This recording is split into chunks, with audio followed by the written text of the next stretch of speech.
परमादेश। अरे भैया परमादेश बड़ा इंपॉर्टेंट है, पता है आपको?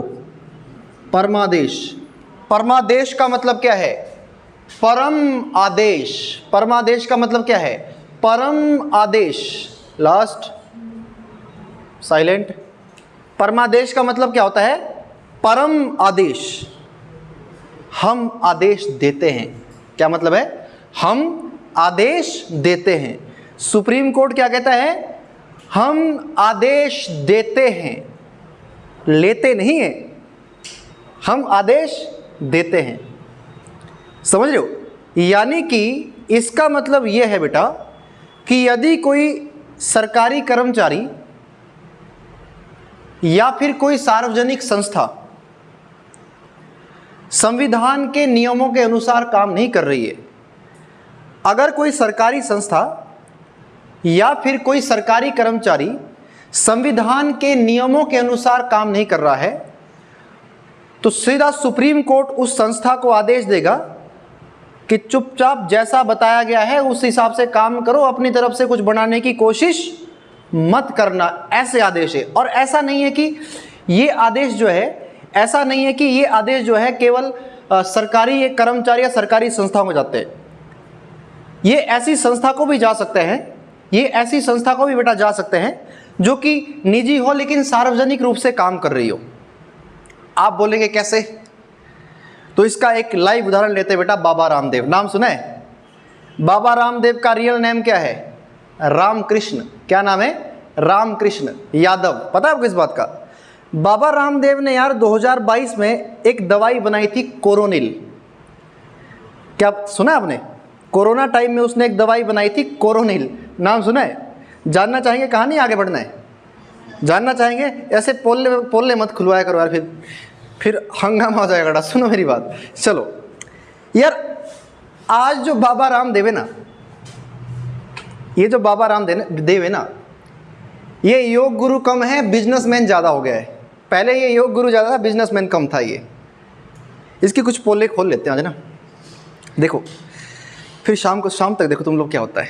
देखो ये योग गुरु तो कम है, लेकिन यार ये बिजनेसमैन अब ये ज़्यादा हो चुका है।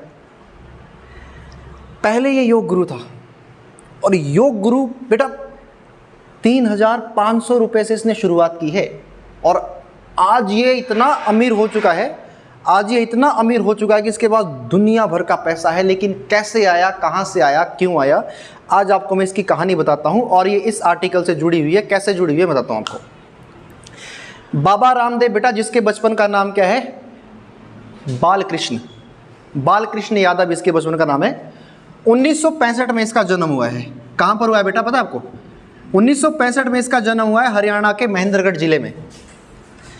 तो जब इसका जन्म हुआ उस समय तक इसको पता नहीं, लेकिन ऐसा बोलते हैं, ऐसा कहते हैं कि ये जो बाबा रामदेव है, इसको जो है, इसके जो है एक साइड जो है इसके लकवा हो गया था। लकवा हो गया तो इसने एक इंटरव्यू में ये कहा है कि भाई इसका जो लकवा ठीक हुआ है ना, वो योगा करके हुआ है। तो कहते हैं योगा का मुझे बचपन से ही इंटरेस्ट था, बचपन से ही मुझे योगा करने में मजा आता था, और उसी से मेरा योग से ही मेरा क्या हुआ है? ठीक हुआ है। बिजनेस को बढ़ाने का तरीका ये है कि उससे ठीक हुआ है तो हो सकता है कि सामने वाले का भी ठीक हो। साइकोलॉजी होती है ना, मुझे बीमारी है, मुझे इसको सामने बीमारी है, मैं बोलूँगा यार मेरी भी ऐसे ही ठीक हुई है, तू भी ऐसा करेगी, बीमारी के लिए सब लोग करेंगे। तो उसने अपना इंटरव्यू दिया कि वो योगा से ठीक हुआ है। तो जब ऐसा हुआ तो उसने मतलब ऐसा कहा है, तो ऐसा कहते हैं कि 1965 में जब जन्म हुआ तो 1995 तक आते आते जो है इसको जो है योगा करते देखा गया कि ये योग गुरु बन गया है, ये लोगों को योग सिखा रहा है करना। लेकिन धीरे धीरे यार 1995-96 के आसपास, 1995-96 के आसपास या 97 के आसपास इसकी मुलाकात होती है बेटा बालाकृष्णा से। बालाकृष्णा सुना है आपने? मैं साउथ के हीरो की बात नहीं कर रहा हूँ। बालाकृष्णा पतंजलि का मैनेजिंग डायरेक्टर है। बालाकृष्णा पतंजलि का क्या है? मैनेजिंग डायरेक्टर है। तो इसकी मुलाकात होती है बेटा बालाकृष्णा से, और दोनों ने डिसाइड किया कि तू योग कर, तू योग सिखा, और थोड़ा बहुत हम इसके पतंजलि की जो भी दवाइयाँ आई, आयुर्वेदिक दवाइयाँ हैं, हम उसको बनाने का भी काम करेंगे। तो ये क्या करते रहे, 35 रुपये से शुरुआत की, फिर 10,000 से, फिर आगे बढ़ते गए, धीरे धीरे बेटा धीरे धीरे इनका बिजनेस जो है आगे बढ़ता गया। अब बाबा रामदेव की किस्मत खुलनी होगी बेटा शुरू। अब हुआ क्या, 2002 की बात है, आस्था चैनल वालों को एक योग सिखाने वाले की ज़रूरत थी। देखा होगा आपने, आस्था पे आता ना ये, आस्था चैनल वाले को योग सिखाने वाले की ज़रूरत थी, क्योंकि कोई योगा सिखाए। तो उस टाइम उतना कोई फेमस ना, बाबा रामदेव की भाषा बोलने की बहुत सारे सुना होगा आपने, चुटकुले सुनाते हुए बढ़िया आराम से सिखाता है, लोगों को पसंद आ गया, लोगों ने इसको योगा करना सिखाया, इसने लोगों को योगा करना सिखाया, लोग की सिखाए, ठीक है। तो जब ऐसा हुआ तो ये योगा सिखा रहा था, धीरे धीरे ये इतना पॉपुलर हो गया कि जिस आस्था टीवी पर ये काम कर रहा था ना सुबह शाम, उसी को बेटा इसने 2006 में खरीद लिया। अब सोच लो कितना पैसा इसने कमाया, उसी को इसने 2006 में खरीद लिया। इसके तुरंत 3 साल बाद 2009 में इसने बेटा खरीद लिया संस्कार। सुना होगा आपने संस्कार, बड़े बचपन में आपने बहुत देखा होगा, संस्कार खरीद लिया। कहां से आया पैसा, किधर से आया पैसा? कुछ ना कुछ तो झोल होगा ना बेटा, इतने बड़े चैनल को खरीदना कोई खाला जी का बाड़ा थोड़ी ना है।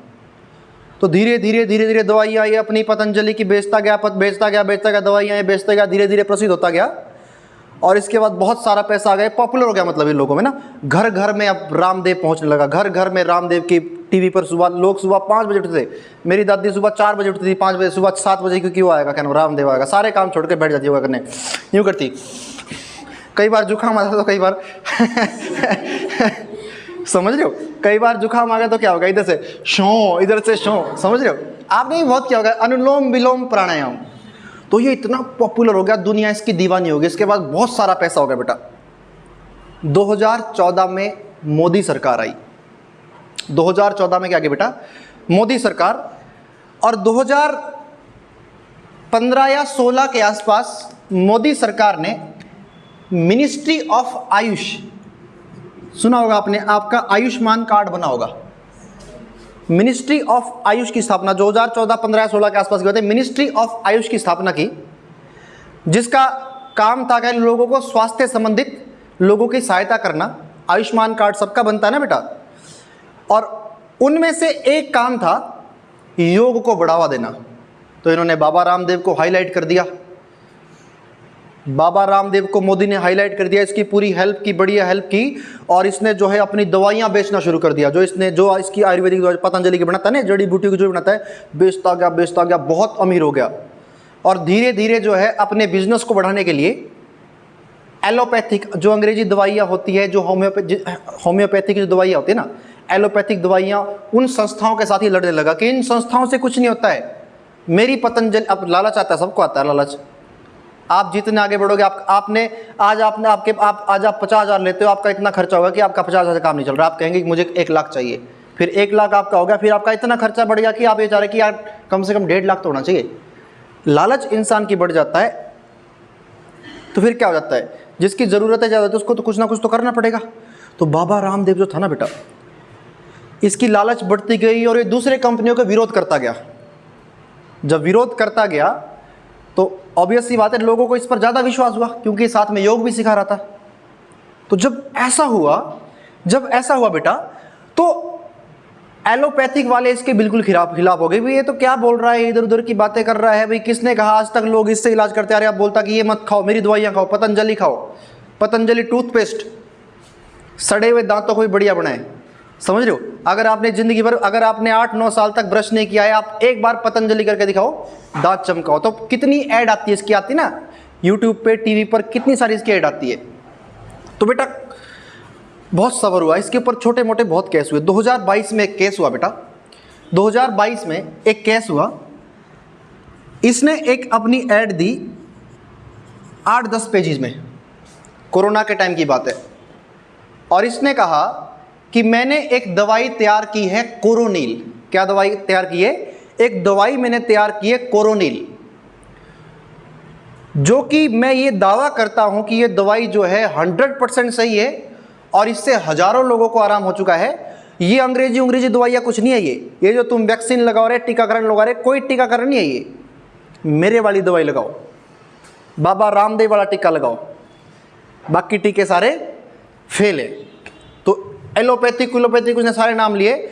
इस पर गुस्सा आया और एलोपैथिक के डॉक्टर्स जो थे उन्होंने FIR दर्ज करवा दी और सीधे सुप्रीम कोर्ट से आदेश आया बाबा रामदेव को कि तू साबित करके दिखाओ। आप हर बार ऐसा करते हो, आप साबित करके दिखाओ। आप ऐसा नहीं बोल सकते, आप अपनी ऐड छपा रहे 10-10 पेजों में, आप अपनी हर जगह पर ऐड छपा रहे कि इससे कुछ नहीं होता है और आप मेरी दवाइयाँ लो। आप साबित करके दिखाओ कि आपकी जो कोरोना है इससे जो है आराम मिल रहा है। 45-46 लोगों को टेस्टिंग करवाई, किसी को कोई आराम नहीं मिला, किसी को कोई आराम नहीं मिला। बाबा रामदेव का मुंह फिक्का पड़ गया। बाबा रामदेव को सुप्रीम कोर्ट के सामने पेश होना पड़ा। ये कोई मनगढ़ंत कहानी नहीं, आप यूट्यूब पे देख लो, दुनिया भर की कहानी बनी इस पर। बाबा रामदेव सुप्रीम कोर्ट के सामने पेश हुआ। सुप्रीम कोर्ट ने बोला कि हाँ भाई क्यों ऐसा कर रहा था। बाबा रामदेव ने थोड़े शब्दों में कहा सॉरी। भाई कौन कौन शामिल था तेरे साथ? कहते मैनेजिंग डायरेक्टर था जी मेरा बालाकृष्ण, और इंजीनियरिंग था जी, इंजीनियर था जी, बहुत सारे इंजीनियर थे जी। और कौन थे तेरे साथ शामिल? कहते मेरे साथ मेरी पूरी मार्केटिंग की टीम है जी, जिस लोग जो मेरे को एडवाइस देती है कि ऐसी ऐड लगाने से ऐसा हो जाएगा, सब लोग शामिल थे। कहते अब तो तेरे को सजा हो जाएगी। नहीं जी, मुझे माफ़ कर दीजिए आप। और माफ़ी ऐसे मांगी जैसे कि कोई एहसान किया, अब इतना बड़ा बिजनेसमैन। फिर कुछ दिन बाद जब डॉक्टर्स नहीं माने कि भाई इसने तो बहुत, ये तो ऐसे क्या माफ़ी मांगी जैसे कि इसने कोई एहसान किया सुप्रीम कोर्ट में, तो सुप्रीम कोर्ट ने आदेश दिया। सुप्रीम कोर्ट ने कहा, सुप्रीम कोर्ट ने एक लेटर जो भी दिया, सुप्रीम कोर्ट ने क्या कहा कि भाई एडवर्टाइज तो तुम अपनी 10-10 पेजों में करते हैं। अगर एडवर्टाइजमेंट का भाषण करना है, दूसरों का विरोध करना है, तुम लोग 20-20, 25-25 मिनट तक भाषण करते हो, तरह तरह से मीडिया बुलाते हो। जहां अब तुम गलत हो, माफी मांगने की बात है, तुम एक शब्द में बोल रहे हो कि माफी। पूरा बढ़िया से विद प्रूफ दो लिख के, पूरी लाइन, पूरा एक एप्लीकेशन दो लिख के कि मुझसे माफी हुई, आगे से मैं ऐसा नहीं करूंगा। तो बाबा रामदेव ने बिल्कुल बढ़िया, मुझे माफ कर दो, आगे से ऐसा नहीं होगा, अपनी भाषा में लिखो, जो भी लिखा होगा एप्लीकेशन की, बढ़िया। तब से लेकर आज तक क्या मिला हुआ बेटा? आराम मिला हुआ है। तो बाबा रामदेव को सुप्रीम कोर्ट ने क्या दिया था?